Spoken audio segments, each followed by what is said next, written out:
Baik, Bismillahirrahmanirrahim, teman-teman, kita mulai lagi ya. Tadi terputus karena waktunya ya. Oke, saya coba share screen lagi. Bismillah ya, mudah-mudahan tidak ada masalah. Tadi kita lagi asik-asik cerita ya. Oke, tadi ya, Persia ya, itu dia memiliki lumbung padinya di Yaman ya. Nah, tadi Abraha itu bukanlah panglima yang menyerang Yaman, melainkan dia kalau dibilang wakil lah, wakil. Kan tapi Abraha ini dia agak licik ya. Liciknya dia tuh dia berhasil menyingkirkan panglima yang menyerang Yaman ya. Dan Abraha ini ya, dia bermain ganda ya, bermain ganda ya. Kelicikannya Abraha ini dia bermain ganda ya. Di satu sisi dia mencari simpati pada penguasa Romawi di apa Habasyah ya, dan dia juga mencari simpati penguasa Romawi ya di apa ya kalau tuh di Romawi itu Romawi Timur ya, ini ya di Romawi Timur ya, Romawi Timur. Nah, Abraha ini singkat cerita ya, dia mencari simpati itu dengan cara dia ingin membangun suatu apa ya kalau dibilang mungkin pusat ya, pusat peribadatan dan pusat apa namanya eh, peradaban ya di Yaman ya. Dan dia menulis surat kepada penguasa Romawi ketika itu ya. Tapi dia terhalang ya ketika ingin membuat pusat peradaban dan peribadatan di Yaman ini, dia terhalang oleh Mekah ya, oleh Ka'bah. Karena pada saat itu Ka'bah itu memang benar-benar pusat peribadatan semua agama ya. Sejak dahulu kala Ka'bah itu adalah pusat peribadatan semua agama. Yahudi, Nasrani ya, semuanya itu ke Ka'bah ya.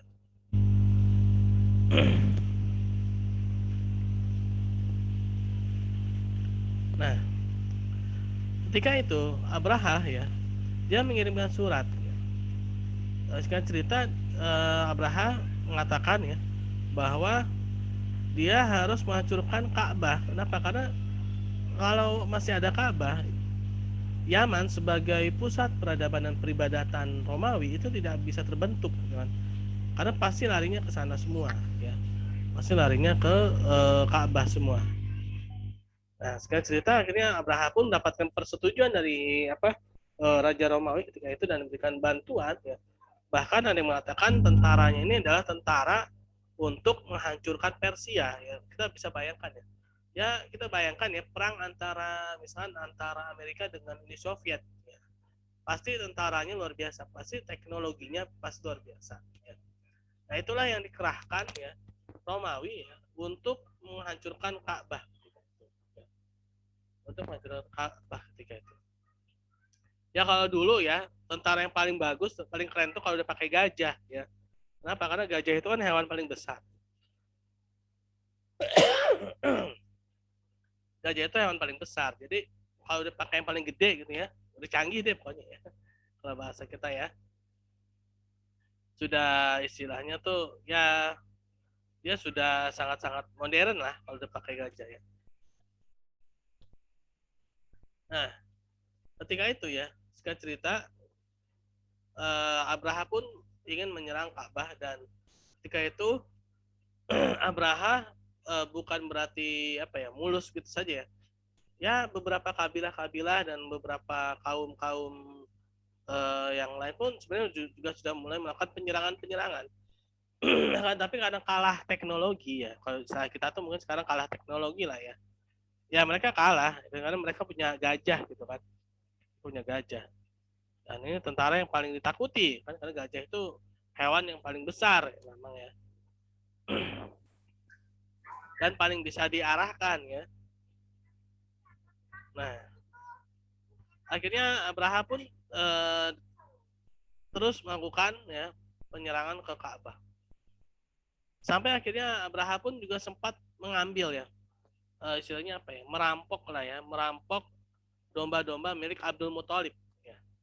Sehingga ada suatu kisah ya, ketika Abdul Muthalib itu bertemu Abraha ya. Abdul Muthalib ini adalah tokoh ya, tokoh kakeknya Rasulullah ya. tokoh yang disegani. Abraha pun sebenarnya segan juga terhadap Abdul Muthalib. Ya. Ketika Abdul Muthalib menemui Abraha, Abraha pun sempat gentar ya. Wah, ini pemimpin ini nih, suku apa yang memiliki Baitullah. Kan? Nah, akhirnya terjadi percakapan ya. Ternyata Abdul Muthalib ketika bertemu Abraha hanya ingin meminta domba-dombanya yang direbut oleh Abraha. Dan Abraha pun akhirnya kecewa. Dia mengatakan gini, kalau bahasa kita gini ya, saya kira kamu kesini itu ingin meminta saya untuk mundur agar tidak menghancurkan Ka'bah gitu kan. Ternyata kamu kesini hanya untuk minta domba kamu gitu kan. Nah, Abdul Muthalib pun menjawab, sungguhnya domba-domba itu adalah milik saya. Sedangkan Ka'bah itu adalah milik Allah Subhanahu wa taala, ya. Milik Allah gitu. Biarlah Allah yang akan menjaga Ka'bah tersebut. Nah, saat itulah ya akhirnya Abdul Muthalib pun mengambil domba-dombanya dan Abraha pun kembali ingin menghancurkan Ka'bah. Dalam perjalanan itu memang ada beberapa riwayat ya yang mengatakan bahwa gajah Abraha itu sempat tidak mau menghancurkan dan bahkan cenderung untuk mundur ya, gajahnya itu cenderung untuk mundur gitu kan. Tapi kalau dipaksa ya kan. Nah, tapi sebelum dihancurkan, Ka'bah itu dihancurkan, tiba-tiba saja datanglah pertolongan Allah Subhanahu wa taala ya, berupa burung-burung yang berkelompok ya, ababil ya. Ababil itu nama ini bukan nama burung ya. Ababil itu adalah kelompok ya, kelompok burung ya. Burung-burung yang berkelompok namanya ababil. Bukan nama burung itu ya, bukan. Nah, itulah ya yang terkenal ya, tahun gajah. Sehingga masyarakat ya ketika itu menamakan tahun itu adalah tahun gajah. Kenapa? Karena ada peristiwa itu. Ya. Nah, memang ya dahulu kala itu masyarakat menamakan suatu tahun itu bukan dari angka ya. Kalau sekarang kan dari angka kan 2021 ya, tahun 2021.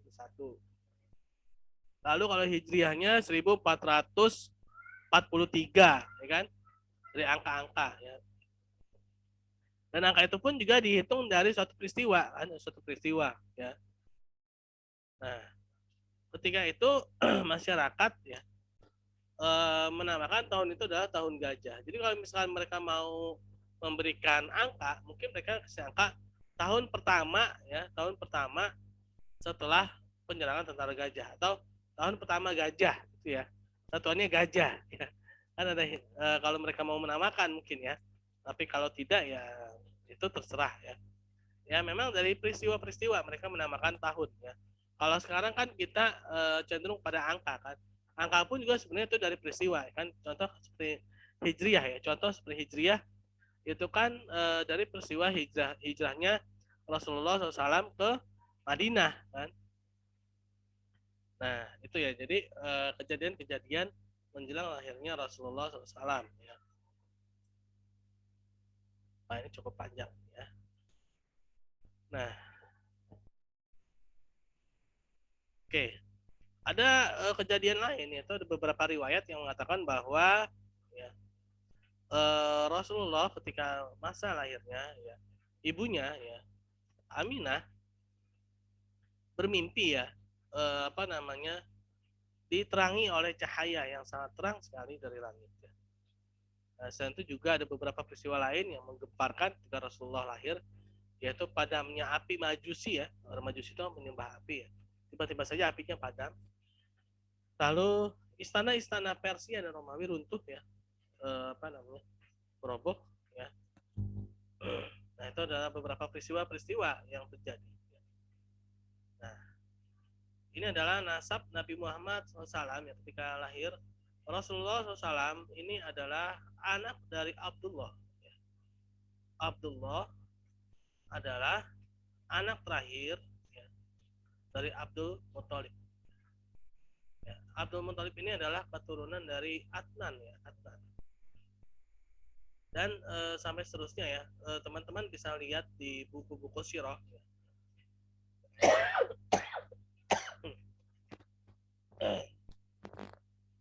buku-buku sirah itu ada ya, sampai keturunan Bani Hasim ya, keturunan Hasim. Maaf ya. Nah, itu adalah nasab Nabi Muhammad SAW secara singkat ya. Walaupun sebenarnya panjang sekali sampai Nabi Ibrahim alaihissalam. Nah, Rasulullah SAW lahir di kota Mekah. Ya. Kota Mekah ini adalah kota metropolitan ya. Kalau dibilang kota metropolitan, pusat kota ya, pusat peradaban. Kota metropolitan. Sehingga kalau seorang anak itu tumbuh besar di tengah-tengah kota metropolitan, itu memiliki dampak yang kurang baik ya. Menurut kepercayaan ya, masyarakat ketika itu dan juga sebenarnya sekarang juga ya, seorang anak apabila dia itu tumbuh kembang di daerah pedalaman, dia akan lebih baik ya, tutur katanya ya, perangainya ya, bahasanya pun juga akan lebih kaya dibandingkan dengan yang tinggalnya di perkotaan ya. Apalagi perkotaan itu kan biasa bahasa gaul kan, lu gue kan, lu gue kan, nah, itu bahasa-bahasa perkotaan itu ya. Nah, itu kurang bagus ya, itu kurang bagus ya, bahasa-bahasa yang kurang bagus. Sehingga sejak dahulu kala ya, mereka masyarakat Mekah itu suka menitipkan anaknya ya kepada ibu asuh yang tinggal di daerah yang lebih pedalaman gitu ya. Nah, ketika itu Rasulullah SAW itu diasuh oleh seorang ibu asuh atau ibu susunya itu adalah Halimatus Sa'diyah ya. Nah, Halimatus Sa'diyah ini ya awalnya memang tidak mau mengambil Rasulullah ya. Ketika itu Halimatus Sa'diyah melihat Rasulullah ini memang keturunan tokoh Abdul Muthalib ya. Kan tapi yatim gitu kan. Ya mungkin kalau pengaruh-pengaruh duniawi ya, pengaruh-pengaruh duniawi ya kan. Biasalah, waduh dapat apa saya nih ya. Kalau ngasuh anak yatim gitu kan. Dapat apa nih gitu kan. Ayahnya nggak ada, ya bapaknya sih kakeknya sih tokoh ya. Nah, mungkin Mas melihat yang seperti itu ya. Kan tapi karena taqdirullah ya, Halimatus Sa'diyah tidak mendapatkan satu bayi pun ketika itu, akhirnya menerima ya Nabi Muhammad SAW sebagai anak asuhnya atau anak susunya ya. Nah, ketika Nabi Muhammad SAW itu dibawa ya, terjadi beberapa keberkahan ya, keberkahan yang terjadi ya pada keluarga Halimatus Sa'diyah, yaitu pertama ya, pada unta yang mereka kendarai ya, itu adalah unta-unta yang kurus ya, unta yang kurus ya, yang mana jalannya sangat pelan ya, sangat ini ya, lemas ya. Tapi begitu pulang ya, begitu membawa bayi Rasulullah ya, ternyata unta itu yang tadinya ketika berangkat ke Mekah itu paling belakangan ya, unta itu paling depan ya. Ketika membawa Rasulullah ya, unta yang tadinya berangkat ke Mekah itu paling belakang karena memang paling kurus, paling lambat ya, karena memang untanya itu mungkin kurang bagus ya. Tapi begitu membawa Rasulullah ya, unta itu menjadi paling depan dan Halimatus Sa'diyah pun kaget ya. Kenapa unta ini tiba-tiba jadi paling depan ya? Itu ya. Lalu ketika Rasulullah dirawat di rumah Halimatus Sa'diyah, kambing-kambing mereka yang semula kurus-kurus ya, tiba-tiba saja mereka kambing-kambing itu menjadi gemuk ya. Pasti ada sebabnya gemuknya ya. Karena pohon-pohonan yang semula di pekarangan Halimatus Sa'diyah itu mati ya, tiba-tiba saja subur makmur ya. Banyak pohon-pohon tumbuh ya, sehingga kambing-kambing itu yang tadinya kurus langsung pada gemuk-gemuk ya. Keberkahan ya ketika membawa Rasulullah SAW ke rumah ya. Kambing-kambing itu menjadi gemuk ya. Dan banyak sekali keberkahan-keberkahan yang terjadi ya. Keberkahan-keberkahan yang ada. Nah, itulah ketika pengasuhan Nabi Muhammad SAW ya. Rasulullah diasuh oleh Halimatus Sa'diyah ya, sampai akhirnya pada suatu saat ketika umur 4 tahun ya, terjadi suatu peristiwa yang mengagetkan ya, yang cukup mengkhawatirkan, yaitu Rasulullah dibawa oleh beberapa orang laki-laki ya, yang dimana dada beliau dibelah. Ini ada malaikat Jibril ya, malaikat Jibril dan para malaikat ya, membelah dada Rasulullah SAW untuk membersihkan, ya. Membersihkan apa namanya, eh, nah apa ini sebenarnya tantangan. Ini ada yang jurusan-jurusan ini enggak nih, jurusan eksakta seperti kedokteran ada nggak? Nggak ada ya. Kalau ada kedokteran nih tantangan nih teman-teman ya. Teman-teman ketika teman-teman membaca Al-Quran ya, atau ketika teman-teman membaca hadis atau sirah Rasulullah, ketika ada satu peristiwa, coba renungkan teman-teman dengan ilmu background teman-teman miliki. Coba saya tanya Muhammad Azhar. Muhammad Azhar, halo Zar, yang tidur Zar. Memang enak nih ya, hujan ya. Zar, Zar, halo. Ya, Pak. Kamu apa ininya, latar belakang fakultas mana kamu? Kenapa, Pak? Kamu dari fakultas mana? Dari hukum, Pak. Nah, hukum ya. Nah, boleh tuh, hukum. Kamu coba renungkan tuh ya mengenai hukum Islam ya. Kenapa ada hukum rajam ya? Kenapa ada hukum potong tangan ya? Coba kamu dalami itu ya. Jadi kita ketika belajar ya, itu bukan serta merta belajar gitu aja teman-teman ya. Coba kita dalami ya. Kita ini kan orang Islam ya. Coba kita dalami ya dari latar belakang ilmu kita ya. Kalau saya ini terus terang aja, saya ini orang ekonomi ya, background saya dalami dari ekonomi Islam ya. Nah, apalagi ada yang dari kedokteran. Nah, ini Azhar kan dari hukum ya. Coba kamu renungi ya mengenai hukum apa rajam itu apa sih efeknya, apa sih, terus juga rajam itu kayak gimana sih ya. Jangan sampai kita salah paham ya, atau mungkin salah apa ya, salah mengerti. Contoh misalkan hukum potong tangan, dulu saya tuh ada tuh guru saya bilang gini ya mungkin dia memang beda agama sih ya. Dia bilang gini, kalau hukum potong tangan itu dilaksanakan, ini bisa-bisa seluruh rakyat Indonesia ini nggak punya tangan semua, kata begitu kan ya. Sebenarnya tuh pertanyaannya itu aneh ya. Kenapa aneh? Karena bisa ditanya balik ya. Pertanyaan itu, apakah semua rakyat Indonesia itu maling? Yang mana malingnya pun itu telah memenuhi syarat untuk dipotong tangan ya. Jadi dalam hukum potong tangan pun tidak sembarangan ya. Ya, tidak sembarangan. Itu ada nisabnya ya. Kalau nyolong pulpen ya itu nggak potong tangan teman-teman ya. Jangan sampai ya apa namanya, kita ini dengan pengetahuan kita yang terbatas kita menyimpulkan gitu loh, jadi salah kesimpulannya ya. Nah, dari pengetahuan kita yang terbatas ini kita menyimpulkan gitu kan, akhirnya kesimpulannya salah, dan itu disosialisasikan lagi kan, diumumkan ya kan. Nah, bahaya itu kan ya. Nah, coba nih Azhar, coba perdalam lah hukum-hukum Islam ya. Pertama ya, apa, mulai dari apa, di masa Rasulullah itu hukum potong tangan itu seperti apa ya.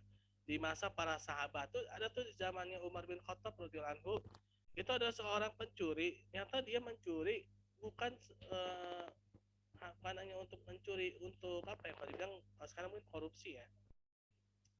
Kalau korupsi itu kan memang dia nisabnya itu memang udah lewat kan, istilahnya udah melampaui batas lah ya. Kalau korupsi besar-besaran kan, itu bukan cuma dipotong tangan, itu dipotong bersilangan tangan dan kaki bahkan ya. Nah, ini di zaman Umar bin Khattab radhiyallahu anhu itu ada orang yang mencuri ya. Dia ini mencuri ternyata untuk kebutuhan sehari-hari ya. Nah, yang dicuri ini adalah rumah orang kaya yang tidak pernah zakat, tidak pernah infak, sedekah. Akhirnya apa? Pencuri ini tidak dipotong tangannya oleh Umar bin Khattab ya. Nah, justru yang dihukum itu malah tempat yang dicurinya itu, karena dia tidak pernah menunaikan zakat, infak, dan sedekah ya.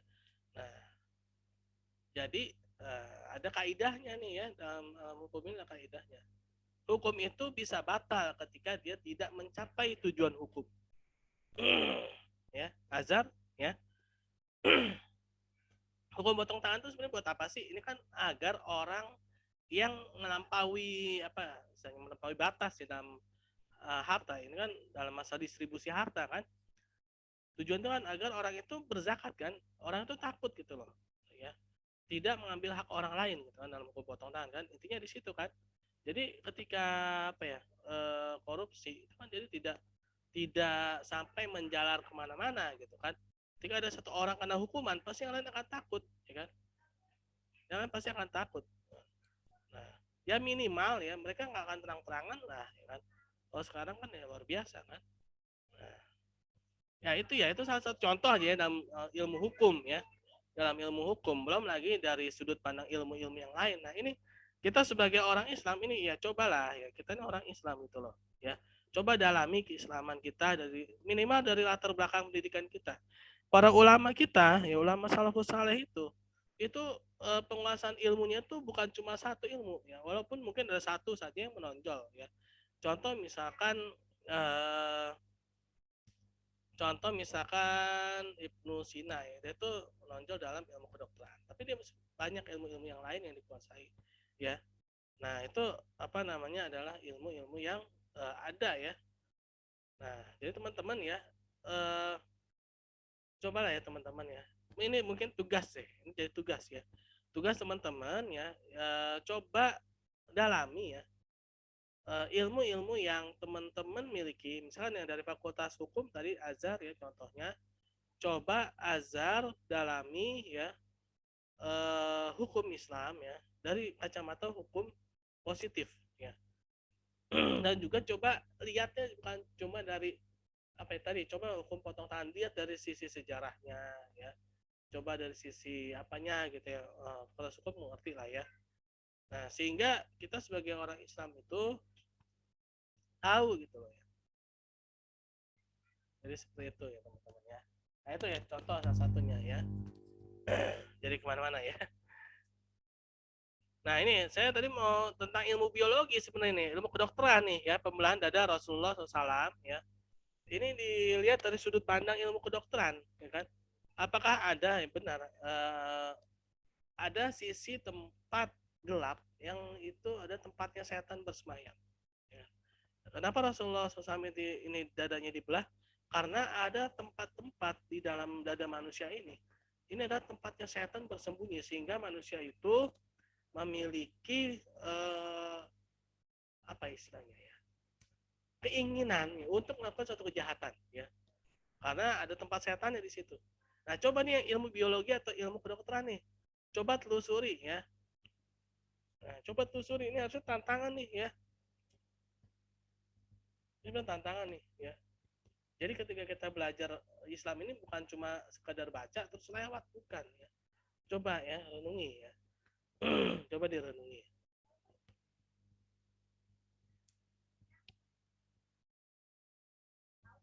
Tunggu teman-teman ya, ada iklan gitu.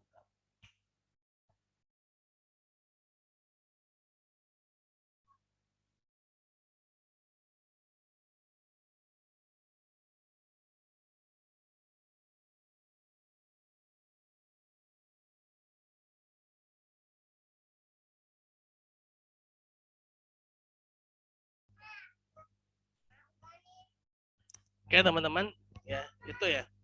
Nah karena Rasulullah SAW ini ya menurut ya manusia biasa ya, ini kan bahaya ya kan. Seorang anak ya tiba-tiba saja dibawa oleh beberapa orang laki-laki lalu dadanya dibelah, pasti apa? Pasti pikirannya mati nih kan.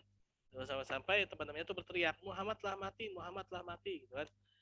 Nah akhirnya Halimatus Sa'diyah pun khawatir dan menjumpai Rasulullah ya ketika itu dalam keadaan yang pucat. Pucat bukan karena dampak dari operasi atau pembelahan dada malaikat, tapi ya kaget lah ya.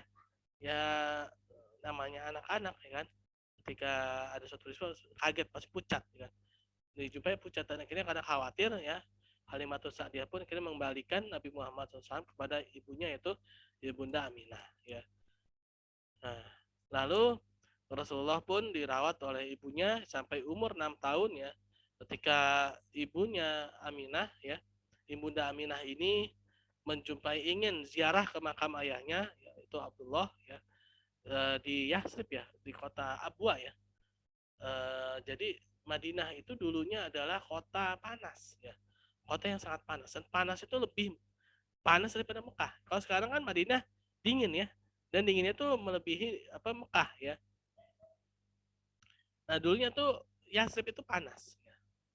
Ada kota namanya Abwa. Abwa ini adalah kota antara Madinah ya, Yasrib dengan Mekah, tapi lebih dekat ke Yasrib. Nah dalam perjalanan pulang ya, Ibunda Aminah ini sakit karena di sana cuacanya sangat sangat apa ya, kalau dibilang tuh eh, rusak gitu ya cuacanya, panas ya. Nah, akhirnya ibundanya meninggal ya pada saat umur 6 tahun dan akhirnya diasuh oleh Abdul Muthalib. Abdul Muthalib. Dan diasuh sampai umur 8 tahun. Nah, ketika umur 8 tahun eh, Abdul Muthalib wafat ya dan akhirnya diasuh oleh pamannya atau Abu Thalib. Nah, Abu Thalib ini adalah kalau dibilang paman ya, pamannya Rasulullah SAW. Abu Thalib ini memiliki anak yang banyak ya, sehingga Abu Thalib ini kalau dibilang bukanlah orang kaya ya, bukan kaya sekali gitu kan. Bahkan Abu Thalib ini bahkan cenderung untuk apa namanya kekurangan ya. Sehingga Rasulullah SAW sebagai anak asuhnya ya sangat memiliki kesadaran, sangat memiliki kesadaran. Rasulullah ini adalah tipikal seorang yang anak yang mandiri ya, anak yang mandiri sejak dari kecil ya, dan memiliki kesadaran diri yang luar biasa. Ya. Sehingga beliau walaupun ketika itu masih kecil, dia memiliki kesadaran untuk melakukan pekerjaan-pekerjaan yang lumayan berat gitu ya, seperti menggembala kambing ya. Nah, menggembala kambing itu bukan cuma menggembala kambing biasa ya, ini menggembala kambing di Jazirah Arab itu satu ini ya, satu lembah itu ya. Mungkin kalau orang dewasa pun tuh kalau belum punya pengalaman akan sangat kesulitan ya. Ya. Nah, lalu Rasulullah juga melakukan mulai melakukan perdagangan-perdagangan ya.